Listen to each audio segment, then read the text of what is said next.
Wait, did Los Angeles really give low-income people money to go to Disneyland? Some folks online are fuming, saying that LA gave away taxpayer money for Disneyland trips. But is that really what happened? Let's find out. Hey friends, Nicole here from Low Income Relief, and today I want to unpack something that's making waves across social media. Maybe you've seen the headlines. LA gave poor people money to go to Disneyland. People are mad. Some people are mocking it, others are outraged, but you know what? Before you get mad or get excited, let's unpack what actually happened here, because the truth is so much more powerful than just a clickbait headline. This story comes from LA's Mobility Wallet program. Launched in 2023, it gave 1,000 low-income residents in South LA a $150 a month prepaid debit card. But this wasn't a free-for-all shopping spree. The money could only be used for transportation, like buses, trains, Uber, Lyft, scooters, or bicycle repairs.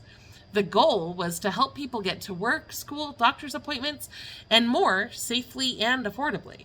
Why? Because transportation is the second highest household expense after housing, and for low-income people, it can be a make or break issue. This program was about more than just getting from point A to point B. It was about giving people freedom. Let me share what the UCLA report actually found when they followed up with participants. Most people used the money for exactly what you'd expect: commuting to work, getting to school, going to the doctor, picking up groceries, taking care of their families. We're talking about real needs, not luxuries. One woman said that the program helped her feel safe because instead of riding a late-night bus alone, she could call a rideshare and get home without fear.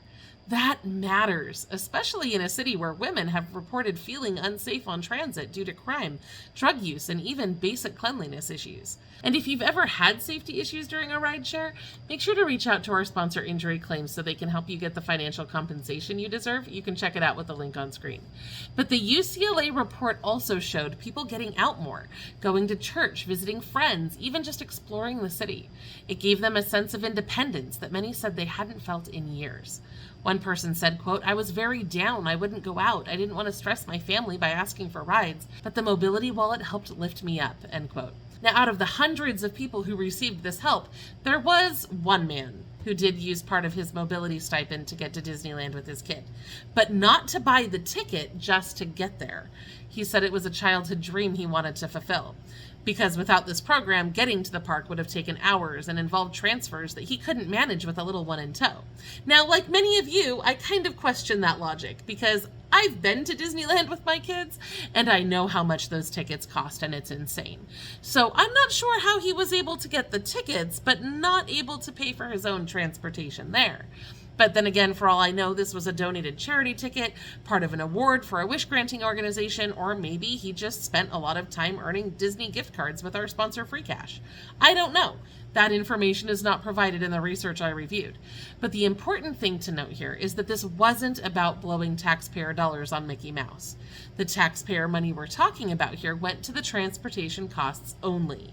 And another thing to remember is that this is one example out of 2,000. Actually, it's less than that because this program provided $150 a month, and the Disneyland trip was a one-time thing that cost far less than that. In total, Phase 1 users bought over 140,000 trips, 80,000 or so on public transit, 60 or 1,000 on rideshare, hundreds more on scooters and bikes and other things. Most of these weren't joy rides. In fact, in most cases, they were survival rides to jobs, classes, healthcare, and more. Now here's the kicker. This program didn't just improve transportation. According to the UCLA study, it also helped people catch up on bills, save money, and feel more independent. But when it ended, that progress started slipping away. People had to go back to relying on friends or family, or just missing out again. So, the point of this video, did LA give poor people money to go to Disneyland? Not exactly. LA gave low-income people money for transportation, and one man used a portion of that to get to Disneyland. That was one choice in over 140,000 trips. So the real headline should be, LA gave people freedom to move around, and that is something I hope we see more of, not less. So I'd love to hear what you think. If you had $150 a month just for transportation, how would that change your life? Would you visit family more, get to work or school without the stress, or would you go to Disneyland? Tell me in the comments. I really want to know. And of course, check out our other videos for more ways to save money and get free stuff.